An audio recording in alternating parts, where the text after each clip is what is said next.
97% மக்கள் தீண்டத்தகாதவர்களால்தான் பிராமணன் கருதி கொண்டிருக்கின்றார். நாடார்கள் ஏதோ உயர்ந்து சாணார்கள் உயர்ந்து ஜாதியை சார்ந்ததாக சொல்லிக் கொள்வார்கள். நேற்று வரை இன்று வரை நாகர்கோயிலிலும் அநேக இடங்களிலும் கோயிலுக்குள்ளே விடுவதில்லை.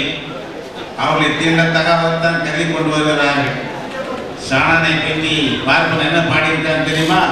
சாணான் சிறுவரையன் சக்கிலிக்கு கீழ் ஜாதி ஓனான் போல் ஏறுவான் ஓக்கட்டான் மகன் என்று பாடியிருக்கிறார். அதனாலே நாங்கள்லாம் உயர்ந்த ஜாதி இவர்கள் சொல்லிக் கொள்கிறார்களே ஒழிய இந்த நாட்டிலே அவனுடைய கணக்கிலே 97% மக்களும் தீண்டத்தகாதவர்களாகத்தான் அவன் கருதி கொண்டிருக்கின்றான். இந்த நாடு விடுபெற வேண்டும் என்றால், விடுதலை பெற வேண்டும் என்றால், நம்மை நாமே ஆள வேண்டும் என்றால் ஒன்று சேர வேண்டும். ஆனால் இப்பொழுது காலம் பத்தாது. இங்கே இருக்கிறவர்களெல்லாம் உணர்வுபூர்வமாக அப்படியே இருக்கின்றார்கள். ஆனாலும் காலத்தின் அருமையை கருதி பஸ்வாஞ்சி அவர்கள் கரெக்டாக சரியாக 8 மணிக்கு இடத்திலே பேச வேண்டும். அதனால் அதை கருத்தில் வைத்து இனி வருகிற அன்பர்கள் 2-3 நிமிஷத்திற்குள்ளாக வாழ்த்து கூறி செல்லும்படியாக கேட்டுக்கொள்கிறேன். இந்த நேரத்தில் இதோ முஸ்லிம் முன்னேற்ற கழகத்தின் சார்பாக நமது அன்புக்குரிய நண்பர் ஹைதர் அலி அவர்கள் பேச வரும்படியாக அழைக்கின்றேன். அவர்கள் புதுக்கோட்டையில் இருக்க வேண்டும். ஆனாலும் அதையெல்லாம் ஒதுக்கி வைத்த நேரத்தில் வந்திருக்கின்றார். கரகோஷம் எழுப்பி வேளம் தேடி அவரை கேட்டுக்கொள்கிறேன்.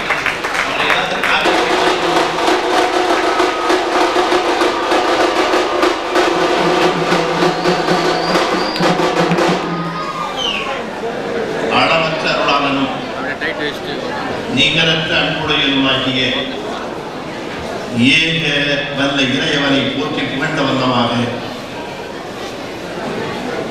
ஒடுக்கப்பட்ட நசுக்கப்பட்ட மக்களினுடைய எழுச்சி மாநாட்டினுடைய தலைவராக இருக்கின்ற ஆண்டவனிடத்திலே பிரார்த்தனைகளையே அனைத்தையும் முடித்துக் கொள்ளலாம் என்று எண்ணி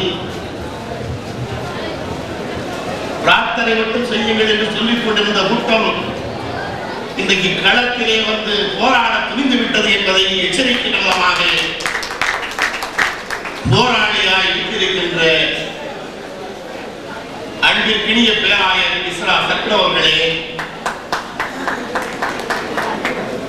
குஜராத்தில்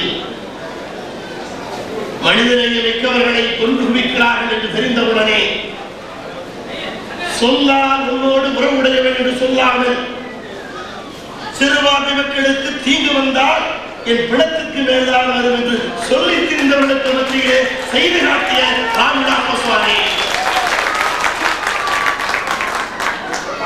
இங்கே வருகின்ற இந்த கூட்டத்தில் அமர்ந்திருக்கின்ற எனதருமை தலித் சிறுபான்மை பெருமக்களே, நாளை ஆட்சியை தீர்மானிப்பதற்கு நாங்கள் தயார் என்று சொல்லிக் கொண்டு வந்திருக்கின்ற அன்பிற்குரிய என்னுடைய உடன்பிறப்புகளே, உங்கள் அத்தனை பேருக்கும் இறைவனின் சாந்தியும் சமாதானமும் உண்டாகும் என்று பிரார்த்தித்த வண்ணமாக ஒரு நிமிட செய்தியை சொல்லிவிட்டு செல்லலாம் என்று விரும்புகிறேன். அன்பு சகோதரர்களே, எனக்கு முன்னாலே என்னுடைய பால்குடி சகோதரன் உங்களிடத்திலே பேசி முடித்திருக்கிறார். நான் ஏன் அப்படி சொல்லுகிறேன் என்பது அவருக்கும் தெரியும், உங்களுக்கும் தெரியும். ஏனென்று கேட்டால், அவர்கள் போற்றுகிற அந்த வீரமிகு திருமகனுக்கு பால் குடித்தவன் என் தாய், அந்த வரத்தமிழச்சி அந்த இஸ்லாமிய பெண்ணிடத்திலே பால் குடித்த காரணத்தாலே தான் உன் தலைவனுடைய வீரம் இப்படி கொடிகட்டி பறந்ததோ என்று நான் எண்ணுகிற காரணத்தாலே, அப்படிப்பட்ட வீர மரபணி கொண்ட இந்த பெண்ணுக்கு சொந்தக்காரனாக இருக்கிற நம்மை யானை கொடுக்கிற கூட்டம் இங்கே ஆடு கொடுப்பதை தடுக்க வந்திருக்கிறார்கள். அப்படி ஆடு கொடுப்பதையும் கோழி கொடுப்பதையும் தடுத்து விட்ட பிறகும் அவர்கள் ஆட்சி கட்டிலே அமர்ந்து கொண்டிருக்கிறார்கள்.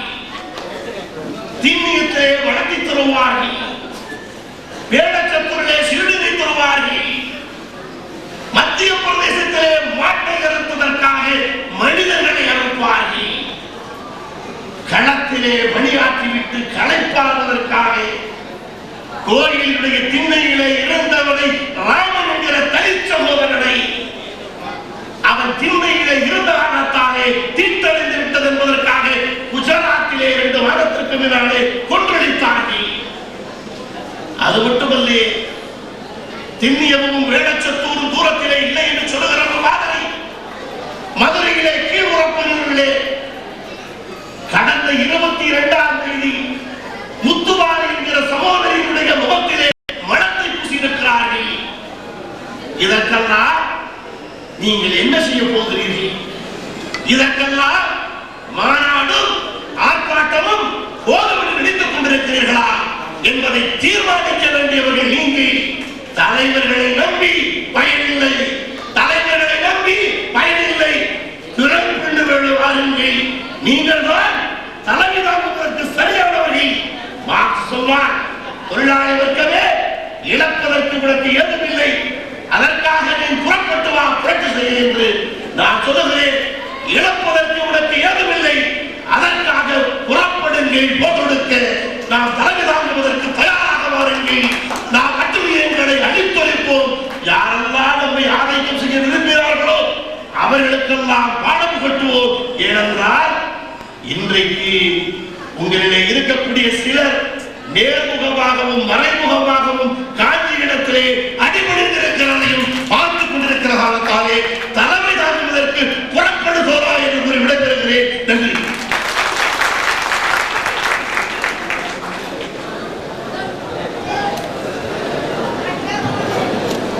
நன்றி. சுருக்கமாக, ஆணைத்தரமாக, ஆவேசமாக பேசினார்கள். அவர்களுக்கு கை தட்டாமல் வேறு யாருக்கு கை தட்டப் போகிறது?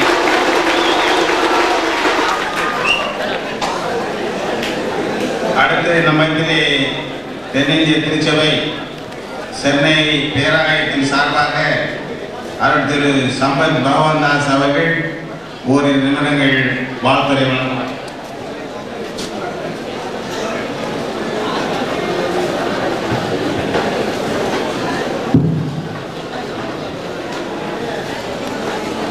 தலித் சேனா, லோக் ஜனசக்தி மற்றும் இந்திய சமூக நீதி இயக்கம் இணைந்து நடக்கும் தலித் சிறுபான்மையினரின் எழுச்சி மாநாட்டின் தலைமையேற்றிருக்கின்ற மக்கள் பேராயர் எஸ்ரா சர்க்குணம் அவர்களே, இதற்கு முன்னிலை வகிக்கின்ற திரு பே சந்திரகேசன் அவர்களே, விழாவில் எழுச்சுரை ஆற்றும்படியாய் வந்திருக்கின்ற மானமிகு தலைவர் ராம்விலாஸ் பாஸ்வான் எம்பி அவர்களே, பேராயர் வில்லியம் மோசஸ் அவர்களே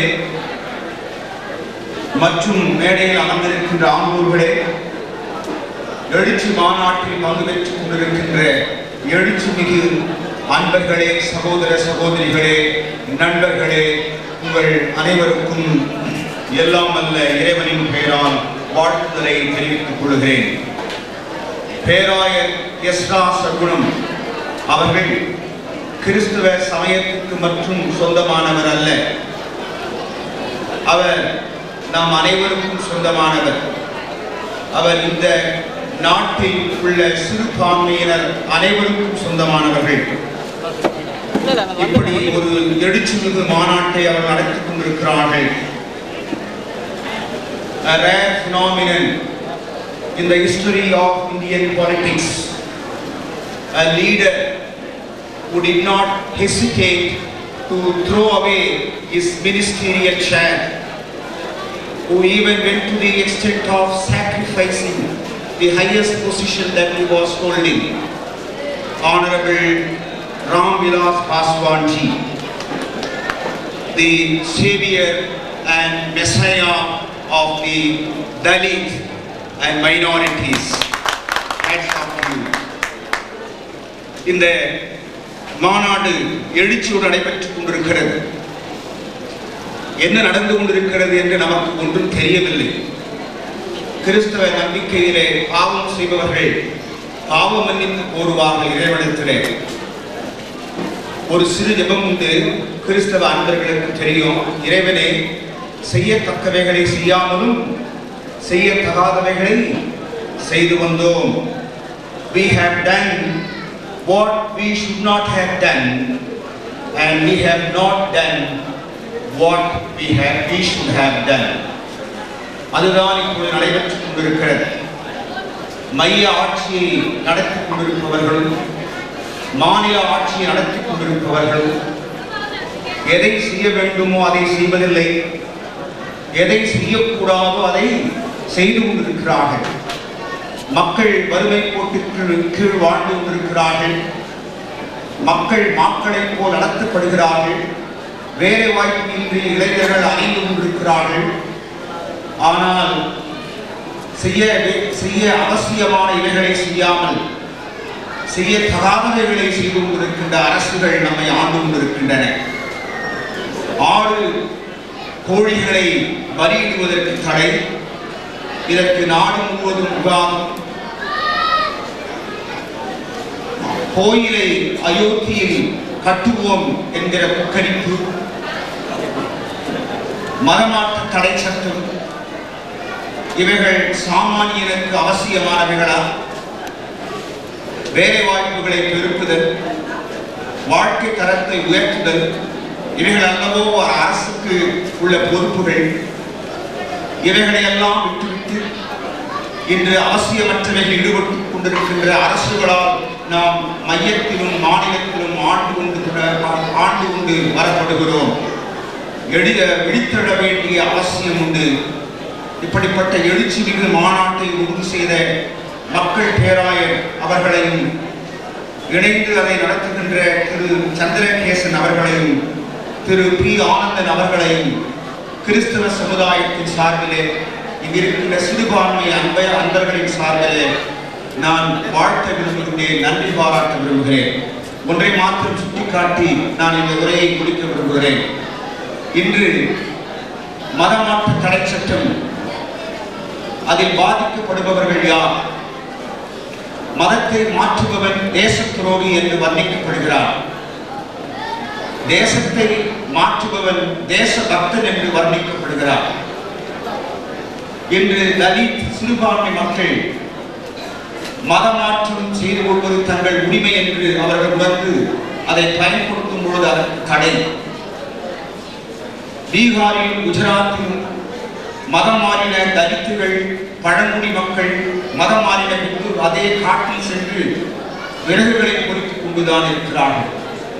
இது ராமநாதபுரத்திலும் கீழக்கரையிலும் இஸ்லாமிய மதத்தை தழுவின தலித்துகள் சிறுபான்மையினர் இன்னும் கடலுக்குள் மீன்களை பிடிக்க சென்று அவர்கள் திரும்பி தங்கள் இருப்பிடத்துக்கு வருகிறார்கள். அவர்கள் படவில் ஏறி பட்டு மரத்தில் ஏறி அமெரிக்க தேசத்திற்கு ஓடி போகவில்லை. இவர்கள் தேச துரோகிகள் என்று இந்த